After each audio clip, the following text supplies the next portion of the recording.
Hallelujah and praise the Lord this morning. My name is David and I love the Lord as my Savior. It is my prayer that even today the Lord has kept you well and given you even the breath of life as we celebrate His doing. Today's caption of word comes from the book of Psalms 9 from verse 1 and verse 2. Saburi 9 mlango wa kwanza na wa pili. And the Bible says, I will give thanks to the Lord with all my heart. I will tell of all your wonders. I will be glad and exult in you. I will sing praise to your name, O Most High. Hallelujah. The title of our one today is Worshipping God. Our theme, Worshipping God. When I was looking at this, verse, we can see 4 acts of worshipping God according to the Psalms 9, 1 and 2. Number 1, thanking God. Number 2, telling of His wonders. Number 3, being glad and exult in Him. And number 4, singing praise to Him. These are the 4 different ways that we can worship God through. And even before we enter to that, I asked myself, 1, what is worship? And according to the definition that I got, it is the way of drawing to our Maker, setting aside our own self and seeking Him. That is our God. It is to honor or show reverence, respect. Hallelujah. Kwa hivyo, tunapoangalia hizi maneno 4 ambazo zimeongelelewa katika these 2 verses, we find that 1, let's look at thanking God. I will give thanks to the Lord. According to the word, the Hebrew word means to acknowledge God for what He has done. Give thanks. So, it means to acknowledge God, to be thankful for who He is and what He has done for us. Bwana apewe sifa. Tunaangalia na tunaona ya kwamba njia moja ya kuweza kumtukuza Bwana ni kuwa na shukrani, thanking God. Na leo nilikuwa naangalia mambo ya thanking God. Sometimes we keep on saying, I thank God, I bless the Lord, He has done this.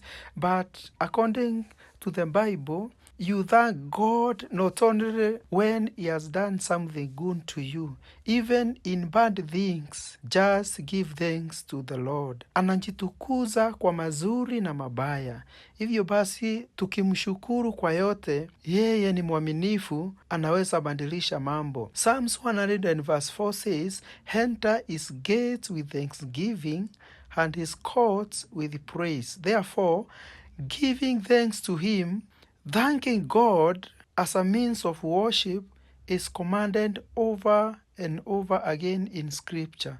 Praising God is a command and a command.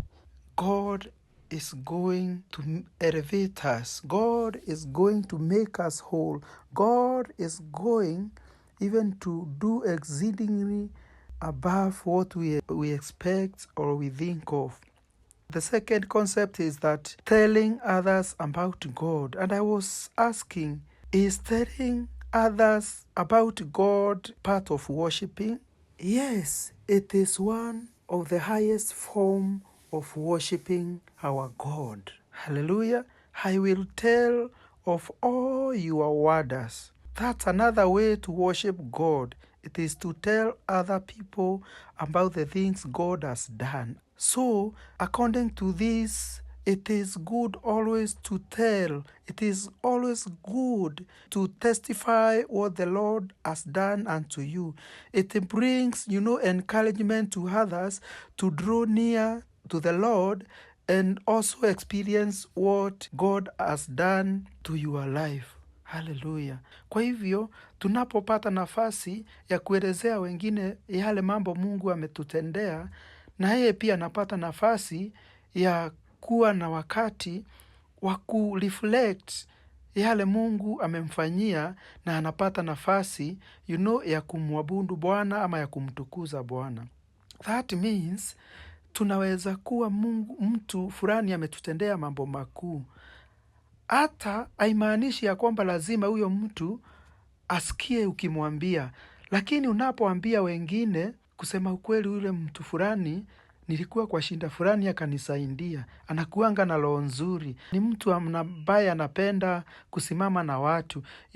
Hata kama hautamwambia directly, atapata huo ujumbe kupitia watu ya kwamba enyewe nilifanya kitendo kizuri, na ataendelea kutenda yale mambo mazuri, ataendelea pia kusikia raha anapoendelea kutenda mema. Kwa hivyo tunaona kuambia wale wengine kuhusu yale Mungu ametutendea, it's one of the ways of worshiping God. As we have seen, one way to worship Him is by thanking Him personally, but we can also worship Him by telling others what He has done for us. The other concept is that sing to God. I will sing praise to your name, O Lord. Jambo la tatu tukaona ya kwamba tunapomwimbia Mungu ni njia moja ya kuworship our God. One of the best ways to worship God is to sing to Him. Njia ni nyingi ambazo zinatuamuru na kutufunza jinsi ya kumwabudu Bwana. Kama vile ukisoma Psalms 11 ambayo inasema sing praises to the Lord who dwells in Zion. Tunapata ya kwamba kumwimbia Bwana ni njia moja ambayo inamtukuza, inaleta utukufu kwake. Singing is one of the most important means we have of worshiping God.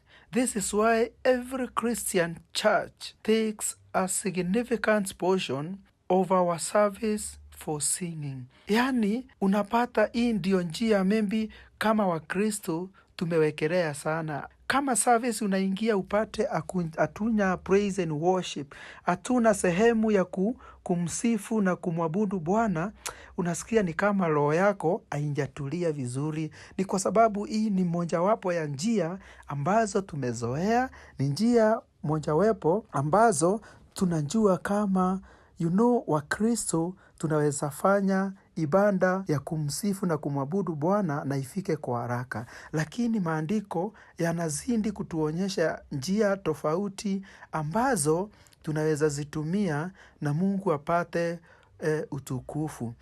When we sing here in our services, it is not just sing a long time.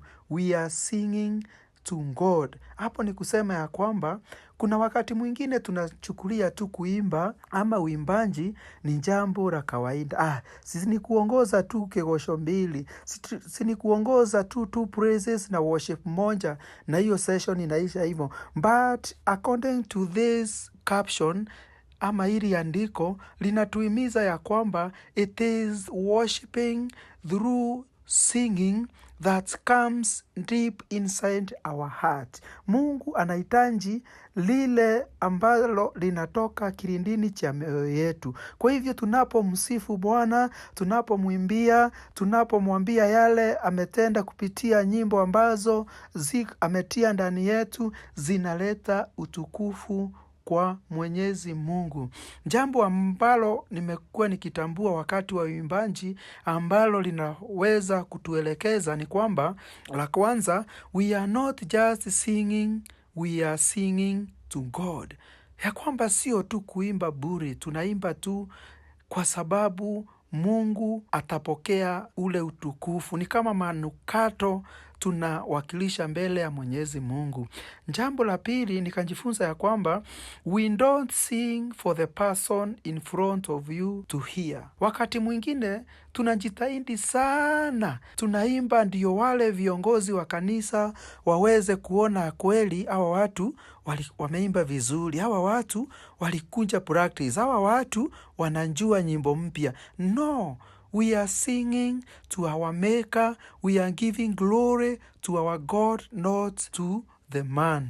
Hallelujah. May God help us and give us this revelation that whenever we give praise, whenever we sing, we don't just sing along, we just sing to give glory to our Almighty God. The other thing is that we don't sing for pastors, for elders, even for the visitors who came today in our church. No, we sing just to give glory to God.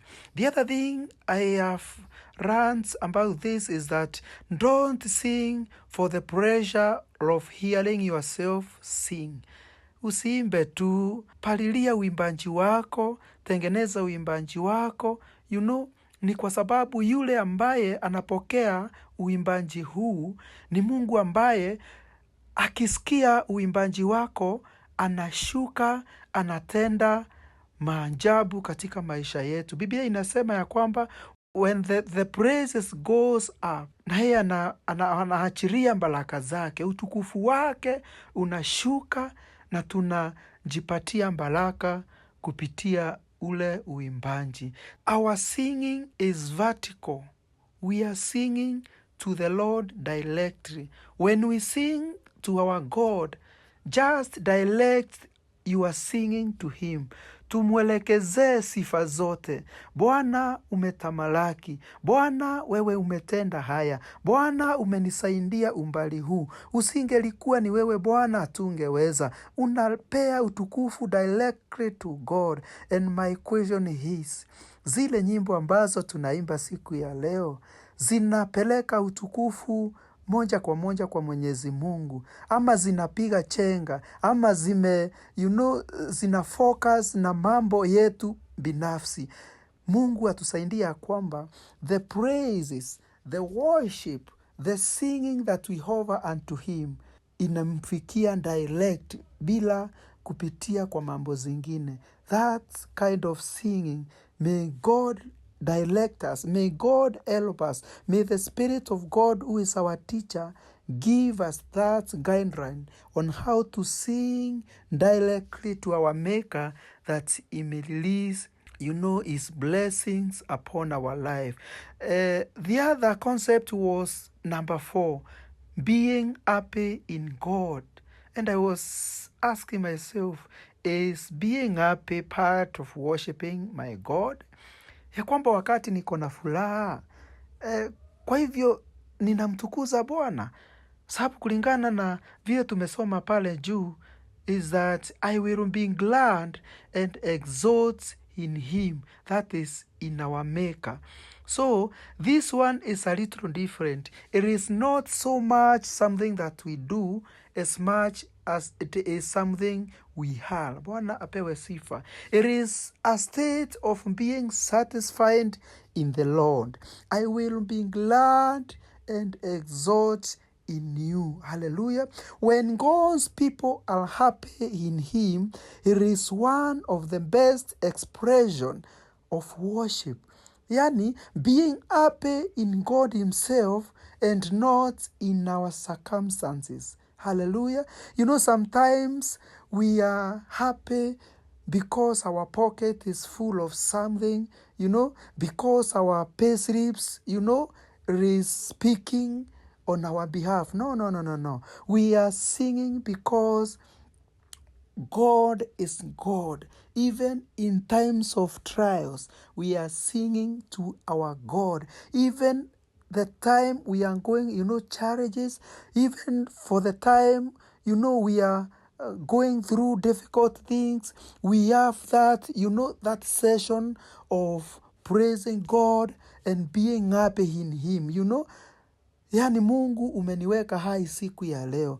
Ingawa niko na na changamoto ambazo ninapitia, ninajua ya kwamba unjamalizana nami. Kwa hivyo ninapata nafasi ya kumshukuru Mungu. Ninapata nafasi ya kufurahia ndani yake. Ni kwa sababu ninajua ya kwamba kama sio mapenzi ya Mungu, ningelikuwa nimesahaurika kwenye kaburi la sahau. Lakini Mungu ameniweka uhai ili niweze kushuhudia, ili niweze kuona vile anavyoweza kunipigania. Hivyo basi ninafaa kwa wakati wote kuwa na moyo wa kufurahia wakati wote katika Bwana. Ni kwa sababu ni Mungu mwaminifu katika maisha yangu. Kwa hivyo tunaona ya kwamba let's worship God, let's find our joy in God, not God plus your encouraging bank balances. Kuna wakati mwingine tunaangalia, tunaona na baki langu la bank liko sawa. No, it is not that kind of joy we are speaking of. Tunaomba ni furaha ambayo inabubujika ukiangalia Mungu wako mahali amekufikisha. Not God plus our nice home. Kuna wakati unaangalia, unaona Mungu umenibariki na hii nyumba kubwa hivi, haya makao ya kifahari. Hapana, furaha yetu si kwa makao ya kifahari. Ni kwa nini? Wakati mwingine tutapata maybe accident, upate moto umeingia, umepenya na umechoma mali yetu yote. Je, furaha yetu remain? Will that joy remain in our God? No. So if we base the joy within what is physical, within what we have, haitafikisha utukufu wa kundumu kwa Mwenyezi Mungu. Tunaona kwamba hii itakuwa ni furaha tu ya muda tu. Ni kwa sababu mali ya dunia ni ya muda tu. Unaweza nipata na mali leo, kesho unipate mimi ni mtu wa kuombaomba. Kwa hivyo tunapotia furaha yetu ama kicheko yetu kwa Mwenyezi Mungu, kwa sababu yeye ni Mungu katika hali zote, tunapata utukufu wa kundumu katika maisha yetu. It is not that joy which is based within our family. Kuna wakati mwingine tunaangalia, tuko na familia, watoto wazuri, wako na discipline, kuna watu wetu hawakunywi pombe, kuna familia yetu iko na umoja, iko na ushirikiano, eti ya kwamba sasa furaha yako utaimbase kwa hayo. Bwana apewe sifa. Ninasema ya kwamba hii furaha tunaongelelea siku ya leo ni furaha ambayo imewekwa ndani yako na Mwenyezi Mungu. Ya kwamba ni furaha ambayo ukifikiria na ukitafakari jinsi Mungu amekuwa na wewe, jinsi Mungu anavyofanya mambo yake kwako, unakuwa na furaha yake ukijua ya kwamba leo nimepata, kesho nitakosa, lakini bado Mungu atabakia kuwa Mungu. This is the kind of joy that God or the Bible is encouraging us to live on, relying on the joy that comes from our Maker. When we base our joy within our families, utapata ya kwamba they will sometimes disappoint us. Familia zetu zina disappoint vile tunaishi. Wakati mwingine unapata leo mmekosana, leo kuna farakano, kuna mvutano. Hiyo that kind of joy, it's a part-time joy. Kwa sababu umeimbase kulingana na vile mambo iko kwa wakati ule, the environment that you are in at that particular moment. But the Bible is teaching us it is the joy that comes from God that can only sustain us in the times of trials, in the times of, victory, in the times of grieving, in the time of, joy, in the time of crying. That kind of joy is the one that the word is emphasizing, that we set our joy and being happy and exulting in our Almighty God. Hallelujah. The other thing, as we continue, we can learn 1 or 2, 3 things about the benefit of worshiping God. What are the benefits of worshiping God? Ni nini tunaweza jifunia ama tunaweza pata wakati tunamtukuza Bwana, wakati tunamwabudu Bwana. 5 benefits that we can have by worshiping God our Maker. 1, when we worship our God, worship puts our focus in the right place. Bwana apewe sifa.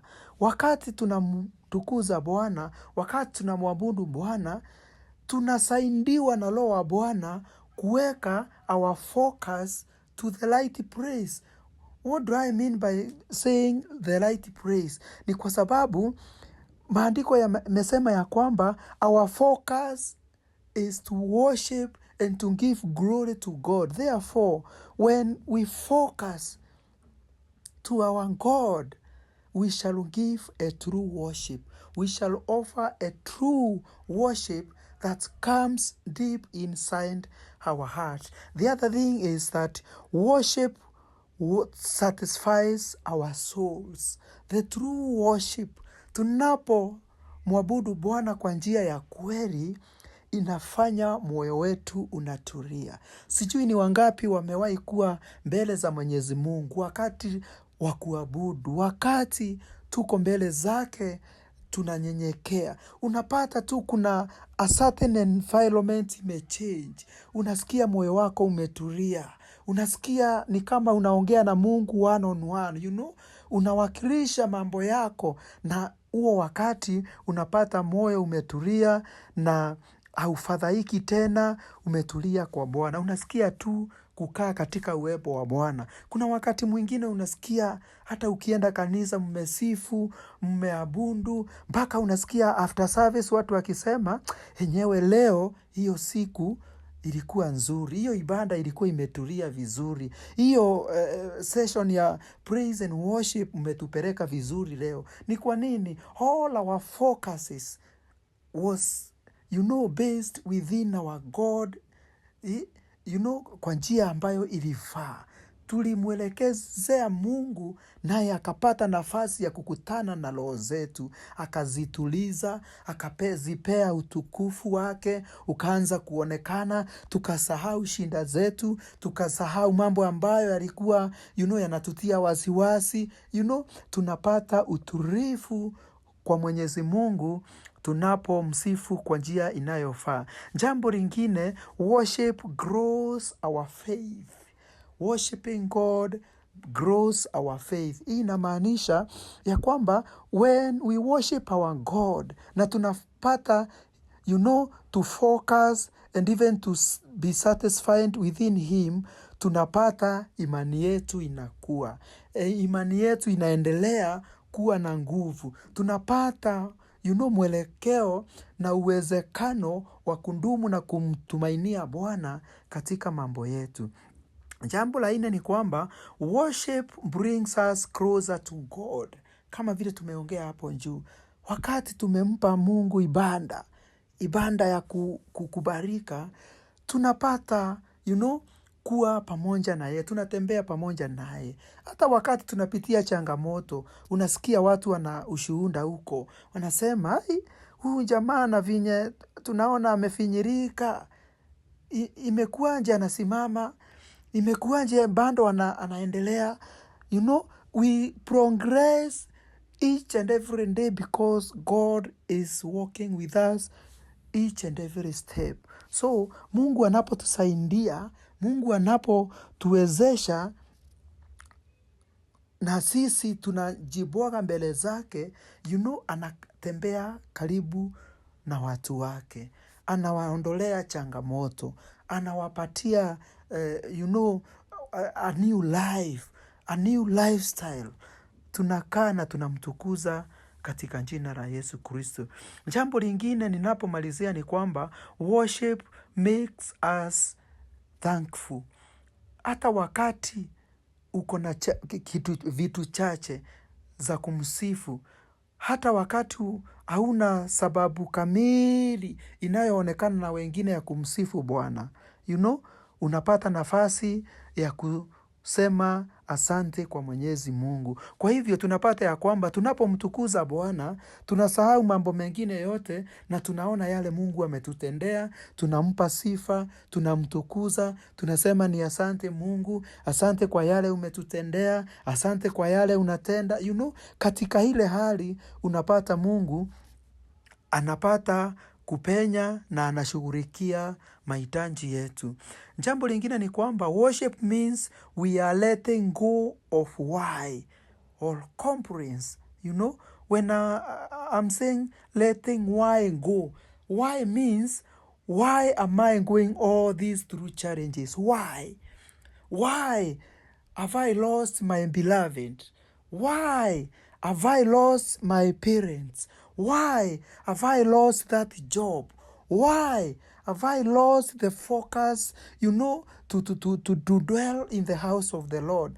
Wise, and complaining will be no more when we focus on worshiping God. Na ombi langu ni kwamba Mungu atusaidie kuwa na nafasi ya kupata kumtukuza kwa yale mambo na kwa maisha yetu, ili haya mambo yote yataweza kuepuka katika maisha yetu. Why? God will eliminate all the whys in our lives, all the complaints in our lives, because He is a faithful God. And the final one is worship can lead others to God. Bwana apewe sifa. Kuna watu ambao wamefanya wengine wakamtumainia Mungu zaidi. Ni kwa sababu wakiangalia maisha yetu yalivyo na vile yanaendelea, hata despite kuwa na challenge, anasema aga mundu uyu we ningutulira Ngai uyu wa mundu uyu. Bwana apewe sifa. Kuna watu wanatamani kuingia kanisani, sio kwa sababu wanajua huyu Mungu sana, lakini matendo yale Mungu ametutendea yamefanya avutwe na huo mwelekeo. Bwana apewe sifa. Anataka kufanyia kazi Mungu, pia yeye ashuhudie yale huyu mwenzake ameona akishuhudia katika maisha. Ni kwa sababu hata wakati ako kwa challenge, yeye haonekani, kuna furaha ya Bwana inaonekana, kuna utukufu wa Bwana unaonekana. Jambo ambalo litakuwa dhamana sana kuomba siku ya leo ni kwamba Mungu anisaidie kumsifu kwa njia ambayo inafaa, ambayo itafanya wengine waanje kwake na washuhudie ya kwamba mtu fulani, huyu rafiki yangu ndiye alinivuta kwa sababu ya yale mambo niliona Mungu amemtendea hata akiwa kwa changamoto. Kwa hivyo inaonekana matendo yetu tunapokuwa ndani ya Bwana, mambo yetu yanapoonekana, kuna uwezekano watu wakamkaribia Bwana zaidi. Tunapoendelea katika hali ya kumsifu na kumtukuza Bwana, ni vizuri ya kwamba we think about these 4 acts: worshiping God, giving thanks to the Lord, praising our God, and even telling others about what God has done for us. Bwana apewe sifa. And God will enable us to the life. The God of mercy will give us strength to continue and to serve Him more and more. And my question is, are we really doing any of these 4? Hallelujah.